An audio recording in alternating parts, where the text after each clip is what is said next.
Okay, if you're staring down the barrel of final exams right now and feeling that intense, heavy pressure building up week by week, I need you to take a deep breath. You are in exactly the right place. For the next few minutes, I want you to think of me as your personal mentor. We're going to walk through these final, high-pressure weeks before your exams together, and I'm giving you the exact playbook you need to turn all that anxiety into absolute, rock-solid confidence. Today's explainer is breaking down the actual architecture of academic excellence. We're focusing specifically on 7 habits that make top students literally unstoppable. So here's the ultimate mystery, right?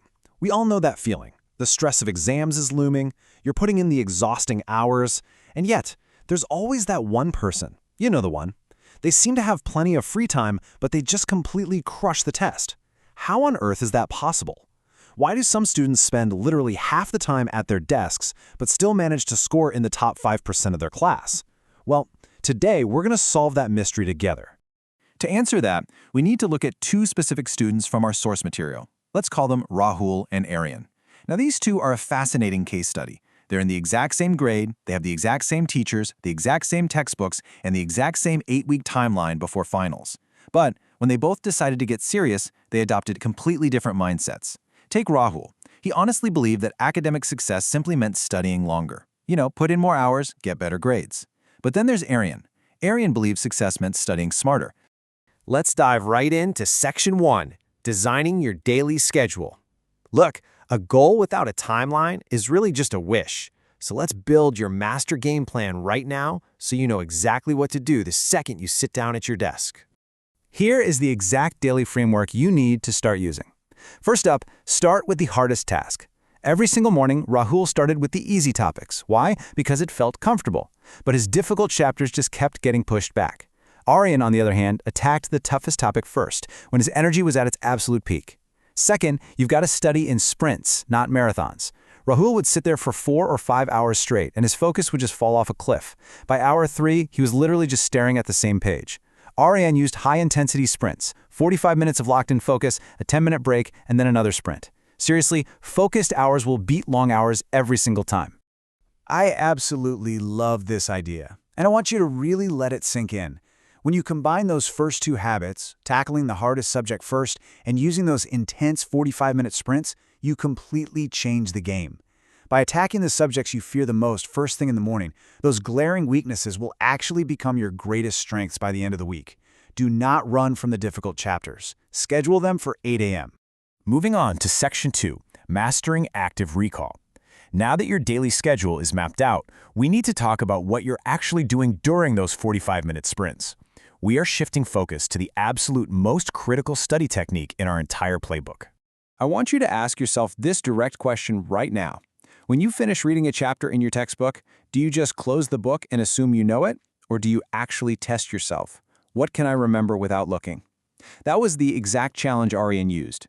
Every time he finished studying, he closed his books and forced himself to answer that question. It's the ultimate test of true understanding.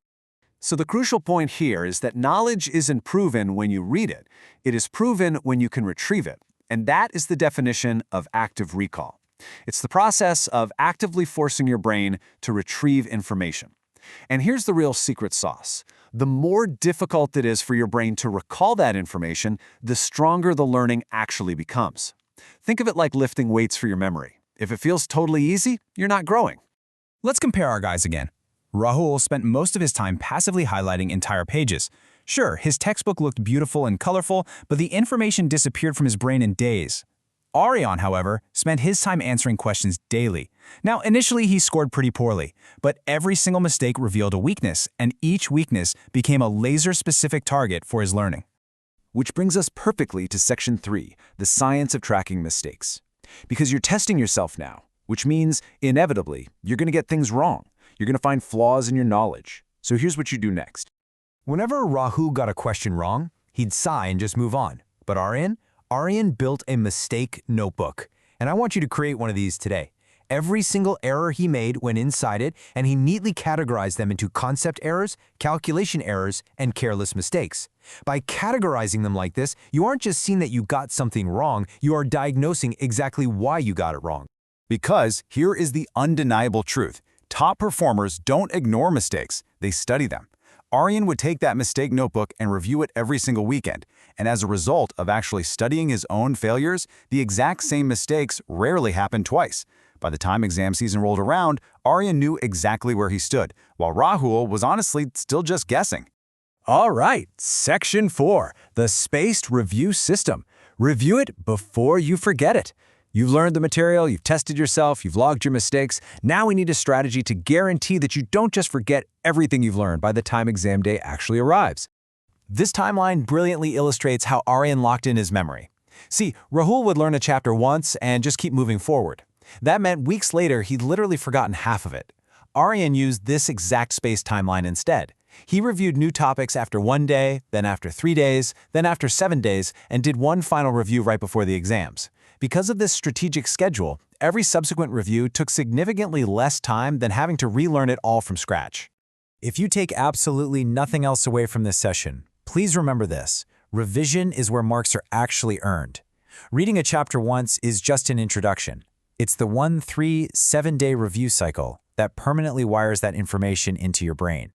Moving to Section 5, protecting your ultimate tool. Guys, this is the foundational habit that holds your entire schedule together. Without this, the sprints, the mistake tracking, the active recall, it literally all falls apart. As exams got closer, Rahul fell into a massive, very common trap. He thought surviving purely on energy drinks and sacrificing sleep meant he was working harder. But instead, his focus, his memory, and his motivation completely crashed. Aryan did the exact opposite. He protected his energy. He prioritized his sleep, scheduled regular exercise, actually took his proper breaks during his sprints, and because of this, he kept his concentration incredibly high. His brain stayed sharp, and his study sessions stayed highly effective. I want to speak directly to you right now. Energy management is just as important as time management. Your brain is your absolute most important study tool. It doesn't matter how many hours you schedule if the tool doing the studying is exhausted, stressed out, and totally burnt out. Take care of it. Section 6. The final result. Fast forward 8 weeks. The grueling preparation is over. It's finally exam day, and both students walk into the exam hall. Let's look at the outcome of this incredible case study. The results were honestly staggering. Rahul, who had spent way more total hours studying, barely survived the exams. He was left totally confused, wondering why all his sheer hard work didn't pay off. But Aryan? By utilizing his smarter, high-quality 45-minute hours, Aryan scored among the top 5% of the entire class. The difference between Aryan and Rahul was not intelligence. They had the same teachers, the same books, the same exact timeline. The only difference was the habits we just outlined. I want this to be a truly empowering message for you. Toppers aren't born. They are built one focused, structured study session at a time. Small daily improvements create extraordinary exam results. So as we wrap up this explainer, I'm leaving you with this one question. Which student are you going to be today? Will you be the student who mindlessly highlights a textbook for 4 exhausting hours? Or will you be the student who tackles the hardest task first, tests himself fiercely, and studies smarter? Start with just one of these habits today. Master it, then add another. The entire blueprint is right here in front of you. Now it's time to get to work.